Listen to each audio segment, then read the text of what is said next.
Once upon a time, in a small African village, there lived a couple, Kwame and Nia, who had been married for over 4 years without a child.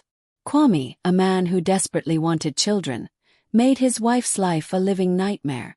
Every morning, Nia woke up to the harsh reality of her barrenness, with her husband ridiculing her at every opportunity. His words cut deep, leaving her emotionally and physically drained. One morning, Kwame walked into the dining room to see Nia having breakfast. Anger bubbled within him as he watched her eat. "Look at you, devouring the offspring of another while your mates are having babies. You eat eggs you cannot even lay," he sneered.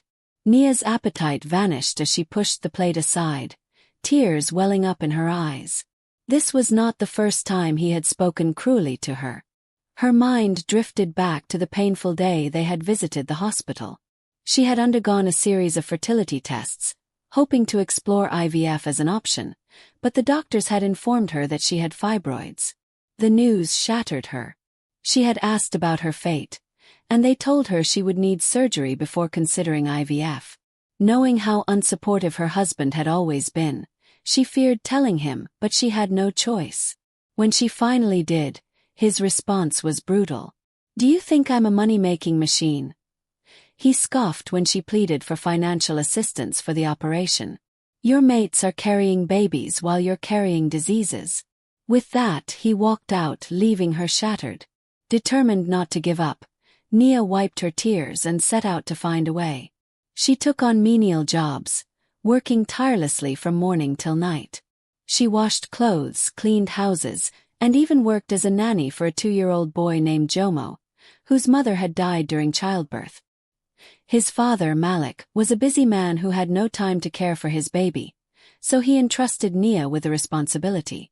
At first, it was difficult for Nia to care for another woman's child when she longed to have her own, but over time, Jomo's innocent giggles and tiny fingers wrapping around hers softened her pain. Malik noticed how deeply she cared for the child. One evening he told her, "You have the heart of a mother." Nia smiled sadly. "A mother with no child of her own," she whispered. Malik, seeing the pain in her eyes, gently said, "A child is not just born from the womb but from love and care, and I see that in you." His words warmed her heart, but they couldn't erase the years of hurt she had endured. That evening, as she walked home, she felt lighter than she had in years. But the moment she stepped through the door, she knew trouble awaited her. Kwame sat in the living room, his face dark with anger. "Where are you coming from?" he demanded. "From work," Nia answered quietly. "Work? You mean your lover's house?" he accused. Confused, Nia frowned. "What are you talking about?" "Don't play dumb with me," he yelled. "I've heard the gossip. You spend all day in another man's house, taking care of his child, and you expect me to believe that nothing is going on." Nia's chest tightened. She was too exhausted to argue. "Malik is my boss. I take care of his baby, and that is all." Kwame laughed bitterly. "So now you defend him. Maybe if you spent less time playing mother to another man's child, you'd finally be able to have children of your own." "I'm doing this for us, Kwame," she said, her voice trembling. "I work hard every day to raise money for my surgery and the IVF." "Shut up," he barked. "I won't have my wife running around another man's house like a shameless woman. You will quit that job immediately." Nia stared at him in disbelief. "Quit and do what? Sit here and let you insult me every day? If you don't leave that job, then get ready to leave my house." Silence fell between them as Nia swallowed hard. She had sacrificed so much, endured so much, yet nothing was ever enough for him. She thought of Malik's kind words and Jomo's innocent smile. She knew quitting was not an option. The next day, she visited Malik, who pleaded with her to stay. He even doubled her salary. With the salary increase, she could save up for her surgery much faster. That evening, she returned home to a shocking sight: a pregnant woman sitting comfortably on her couch. Kwame stood beside her, arms crossed. "This is Zainab," he said coldly. "She's carrying my child." Nia's breath caught in her throat. "Your child," she whispered, barely able to process it. "Yes. Since you failed me as a wife, I found someone else who was willing to give me a child. A complete woman. Nia trembled. She had endured his cruelty, but this betrayal was beyond anything she had expected. "So, this is why you wanted me to quit my job?" she asked bitterly, tears streaming down her face. When she refused to leave her job, Kwame threw her out. With nowhere else to go, she turned to Malik, who offered her a place to stay. For the first time in years, she felt safe.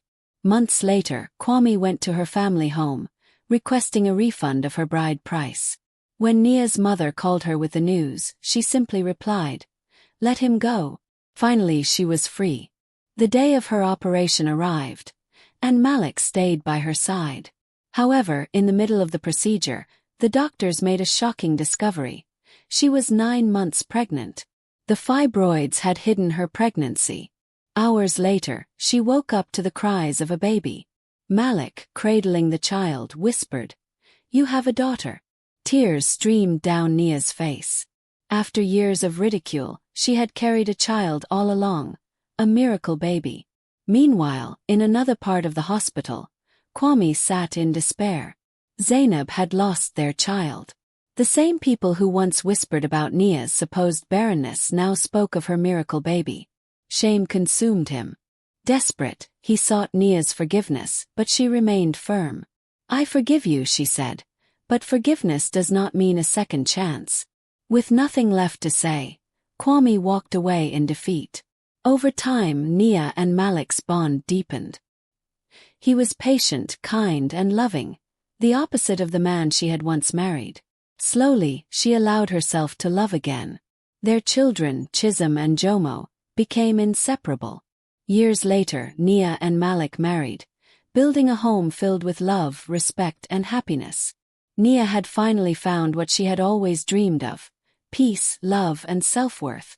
Moral of the story: life rewards us for our actions. Be kind and patient, for what we give to others always finds its way back to us. Struggles may come, but perseverance will lead to breakthrough. Trust the process, for today's challenges may become tomorrow's victories.